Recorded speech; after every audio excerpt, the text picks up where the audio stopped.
Hello guys. तो guys आज हम यहाँ पर जो चैप्टर था उसका जो अगला टॉपिक लेकर के आ गए हैं कि अधिगम को प्रभावित करने वाले कारक। तो हम यहाँ पर स्टार्ट करते हैं, अधिगम को प्रभावित करने वाले कारक कौन कौन से हैं। तो देखिए, पहला अधिगम को प्रभावित करने वाला कारक है स्टूडेंट से रिलेटेड। अब स्टूडेंट से रिलेटेड मतलब कि जो विद्यार्थी हैं उनसे रिलेटेड कौन कौन से। देखिए, पहला है इसका स्टूडेंट से रिलेटेड में पहला है फिजिकल डेवलपमेंट। फिजिकल डेवलपमेंट मतलब कि शारीरिक विकास है। दूसरा इसका है मेंटल डेवलपमेंट। मेंटल मतलब कि मानसिक विकास, और मानसिक विकास नहीं होगा वो अधिगम को प्रभावित करेगा। देखिए, फिजिकल डेवलपमेंट, मान लीजिए कोई बच्चा है, वो 8-10 साल का हो गया और वो चलना नहीं सीखा या फिर शारीरिक रूप से विकलांग है, तो उसका अधिगम जो है सीखने की दर है वो प्रभावित होगी। उसी प्रकार से अगर उसका मेंटल डेवलपमेंट है वो भी अगर नहीं हुआ है, जैसे कि उसमें सोचने की क्षमता कम है, तो उससे भी उसका अधिगम प्रभावित होगा। इसके बाद अगर किसी के इंटरेस्ट की बात की जाए, मान लीजिए किसी को इंटरेस्ट नहीं है किसी चीज़ में और हम उसको ज़बरदस्ती उस चीज़ को पढ़ने के लिए प्रेरित कर रहे हैं, तो वहाँ पर भी उसका डेवलपमेंट नहीं होने वाला है। इसके बाद आता है कि मेंटल एबिलिटी, और वहीं पर जो है मोटिवेशन लेवल की बात कर लेते हैं कि अगर किसी का मोटिवेशन लेवल अगर किसी का हाई है, मतलब वो सीखना चाहता है, तब तो उसको अधिगम को प्रभावित नहीं करेगा। लेकिन अगर उसका अधिगम जो है, मोटिवेशन उसका कम है, तो वहाँ पर उसका अधिगम प्रभावित हो जाएगा, और जब अधिगम प्रभावित हो जाएगा तो उसका विकास नहीं हो पाएगा। इसी तरीके से हम बात कर लेते हैं इमोशन की। और इमोशन की अगर हम बात करते हैं तो इमोशन से भी जो है अधिगम जो है प्रभावित होता है। जैसे कि इमोशन आपने देखा होगा कि दो तरीके का होता है, एक तो पॉजिटिव इमोशन और दूसरा होता है नेगेटिव इमोशन। अब देखिए, पॉजिटिव इमोशन जब होगा तो वहाँ पर उसका अधिगम जो है कम प्रभावित होगा। जैसे कि उसको मान लीजिए किसी चीज़ की आशा हो, होप, मान लीजिए कोई आशा करता है, उसके संवेग हो कि आशा करते हैं कि वो उसके अपने मन में इच्छा की कि आशा करता हूँ मैं इस पेपर में पास हो जाऊँ, आशा करता हूँ मैं जॉब लग जाऊँ, तो इस तरह की आशा, हर्ष। और वहीं पर अगर जो नेगेटिव संवेग की बात करें तो डर, जैसे कि किसी को जानवर से डर लगता है, कुत्ते से, किसी को कुत्ते की भौंकने की आवाज़ से डर लगता है, तो वहाँ पर उसका कैसा हो गया, नेगेटिव इमोशन हो गया। कैसा इमोशन हो गया, नेगेटिव इमोशन हो गया। ठीक है।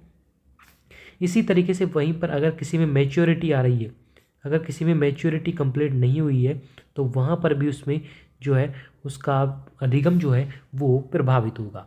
ठीक है। दूसरा है टीचर से रिलेटेड। अब देखिए, टीचर से रिलेटेड कैसा, कि पहली बात तो कि टीचर जो होना चाहिए उसकी अपनी विषय पर पकड़ मजबूत होनी चाहिए। उसको जो विषय है, वो चाहे जो भी विषय पढ़ाता है उसका ज्ञान अच्छे तरीके से होना चाहिए। चाइल्ड सेंटर्ड, दूसरा आपने पढ़ा होगी कि दो तरह की विधियाँ होती हैं, एक तो चाइल्ड सेंटर्ड होती है और एक शिक्षक केंद्रित होती है, टीचर सेंटर्ड। तो यहाँ पर जो है चाइल्ड सेंटर्ड विधि का उसका उपयोग अच्छी तरह से होना चाहिए।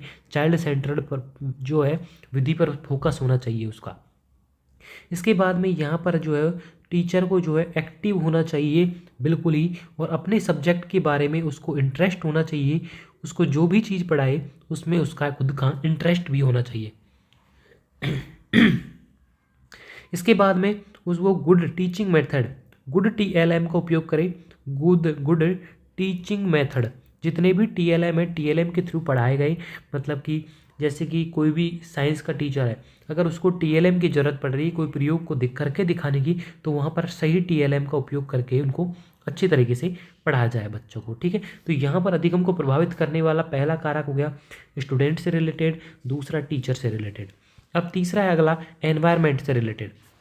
देखिए, एनवायरनमेंट से रिलेटेड कैसे होता है, एक तो पहली बात तो जो बच्चा जहाँ पर भी पढ़ता है तो वहाँ स्कूल है, तो वहाँ पर जो भी स्कूल है उस स्कूल का जो एनवायरनमेंट है वो एक तो अच्छा होना चाहिए। ठीक है। दूसरी बात जो है क्लास, जिस क्लास में बच्चा पढ़ता है उस क्लास का एनवायरनमेंट जो है एक तो जो है सहयोगात्मक। सहयोगात्मक का मतलब होता है कोलैबोरेटिव, कोलैबोरेटिव। ठीक है। सहयोगात्मक होना चाहिए। और दूसरा होना चाहिए कोऑपरेटिव। कोऑपरेटिव मतलब सकारात्मक। सकारात्मक और सहयोगात्मक दोनों तरह का जो है स्कूल का, मतलब कि कक्षा का वातावरण होना चाहिए। ठीक है। इसके अलावा जो है बच्चे को जब स्कूल में ये तो 4 5 6 घंटे जब तक रहेगा, लेकिन उसके बाद कहाँ आएगा, घर पे। तो फैमिली का जो एनवायरनमेंट है वो भी कैसा होना चाहिए, अच्छा होना चाहिए, गुड होना चाहिए। और जब फैमिली का एनवायरनमेंट गुड होगा तो वहाँ पर जो बच्चे का अधिगम जो है तो वहाँ पर प्रभावित नहीं होगा। फैमिली का एनवायरनमेंट अच्छा नहीं होगा तो वहाँ पर भी जो अधिगम प्रभावित होगा। ठीक है, तो यहाँ पर जो है अधिगम को प्रभावित करने वाले कारक कंप्लीट हो गए हैं।